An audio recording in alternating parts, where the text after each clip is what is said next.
Thank you so much for joining us today. This is a pre-recording of my talk I prepared for the public event on November 23rd, 2024, regarding the workplace experiences and rights of cancer patients in Newfoundland and Labrador. We will make this talk public after the event. So my name is Sevtap Savas. I'm a professor at Faculty of Medicine, Memorial University of Newfoundland, and I'm a cancer researcher. And today I'm going to talk to you about how we combine people's stories, advocacy, research, and public engagement in cancer in our province of Newfoundland and Labrador. This is more or less a personal account. So I'm usually not open about certain things, but I'm going to open today. First thing first, though, as a professional person, I have a number of different hats. I have different roles within Memorial, outside of Memorial, in the Atlantic Canada region and national level. So I just want to make sure that I don't represent any of these organizations that I am a part of today. I am only representing myself as a person, as Sevtap Savas. So, as I said, it's a bit of a personal story today. I want to tell a little bit about my family's cancer story. So this is my sister and myself. Almost 10 years ago, we took this picture when I arrived from St. John's to Turkey, my home country. My sister Mehtap Savaş, she's the most important person in my life, as she is the first person to be diagnosed with cancer in my family. It was 16 years ago, and she's still doing okay today, which is really great. But at that time, it was the darkest time of my life.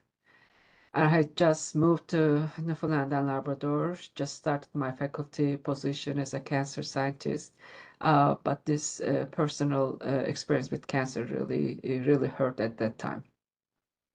My sister is okay today, thanks to the caregiver by my mom, Nimet Altunbaş. You can see her here.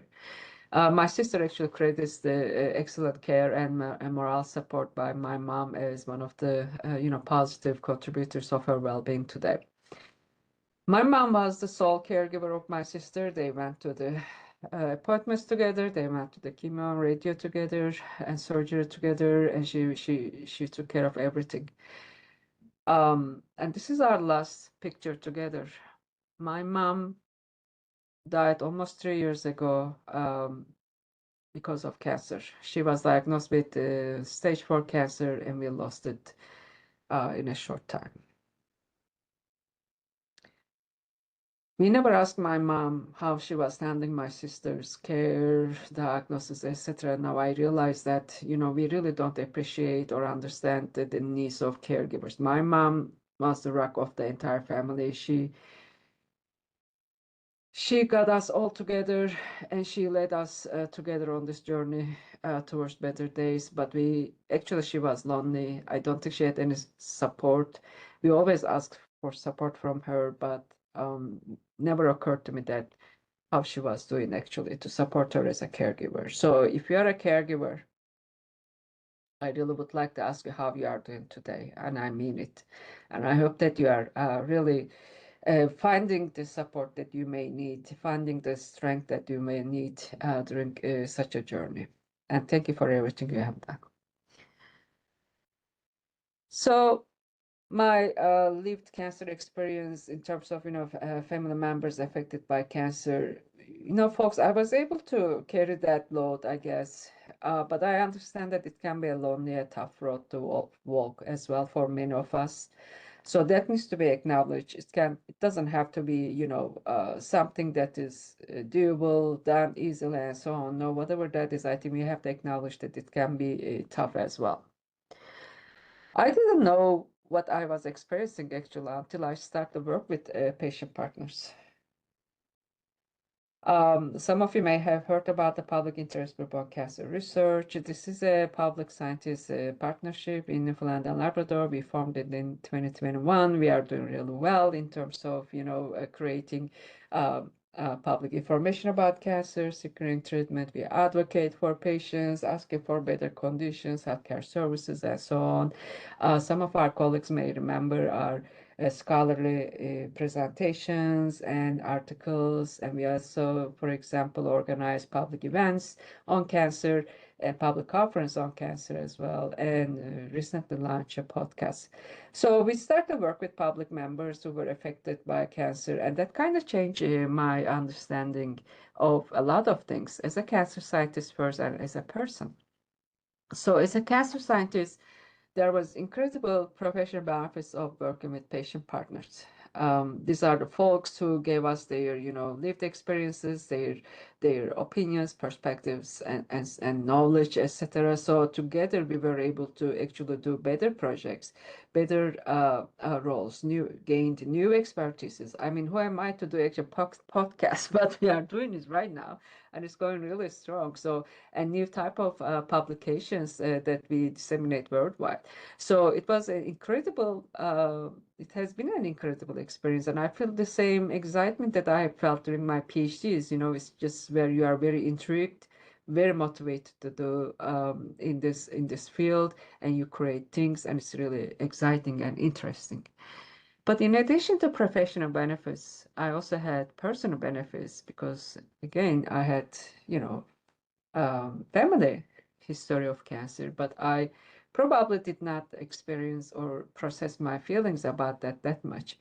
But working with the patient partners allowed me to actually start to face my own experience with cancer in the family. So it's very motivating, it's very empowering. I want to do more. I want to empower, I want to influence change, and I want to advocate more. I want to connect more dots, for the next family, next patient to be affected by cancer. So working with patient partners changed my relationship with my own experience regarding cancer in the family. So I thank everyone here in Public Interest Group on Cancer Research and other patient partners that I work with.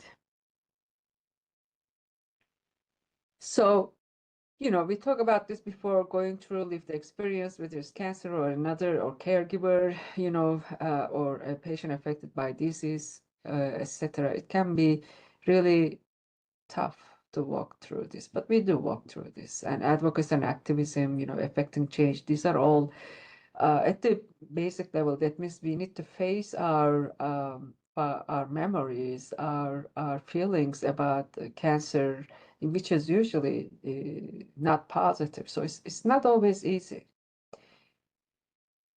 I found that we were stronger together, so it was healing for me. But what I also understand that some of us would like to actually put it aside, don't look at that part of our lives, don't face those emotions again and then again. So I also understand this. So I want to say that it's your choice to face it or not. It's your choice to get together with others and do something or not. But just know that if you want support, from people who are going through a similar experience, you can always reach out. You can always reach out. And here I want to tell something about the academicians and others like healthcare providers, maybe who are often not often not open about their personal lives or personal experiences. I was one of them. I wasn't open about the cancer and its effects on my family until recently. Um, well, we don't have to be, I, we don't have to be so. If you want to face it, if you want to talk about it, and if you want to do something about it, I think it's possible. This is at least my experience, but again, it's your choice. I just want to make sure that you know that you don't have to go through these roads alone. And if you want support, there are other people who are going through similar journeys you can reach out to. So my key messages is, folks, cancer affects us. It doesn't discriminate, this person or that person. It can affect directly or indirectly. 43% of the Canadians are expected to be diagnosed with cancer. So it can be us, our friends, family members, and so on. So, and our community members. So it really affects all of us. Sometimes it helps us to do things better for the next patient, like advocacy or being involved in knowledge creation, dissemination, public outreach, sharing perspectives and knowledge. So we got each other. We got each other, and we have to get each other. I think support is really important when we need it. And I want to tell you that the cancer can be better controlled today than yesterday. So there are a lot of emotions around cancer, but one of the emotions that we should also remember to have is having hope. Things change very fast and hopefully for the better. And academia and community working together is really very, very effective and very exciting, as exemplified in my case. So, as per me, going back to the title of my talk, I'll continue to work on cancer, combine stories, my stories, other patients and families and community stories. I'll continue to advocate. I'll continue to research on cancer and sustain our patient partnership and bridge public engagement and continue to heal here at home in Newfoundland and Labrador. So I want to thank everyone, including my family, my students and assistants, patient and public partners, collaborators, patient participants in our studies, all the advocates, founders, and organizations that we work together to make tomorrow better than today. Thank you very much.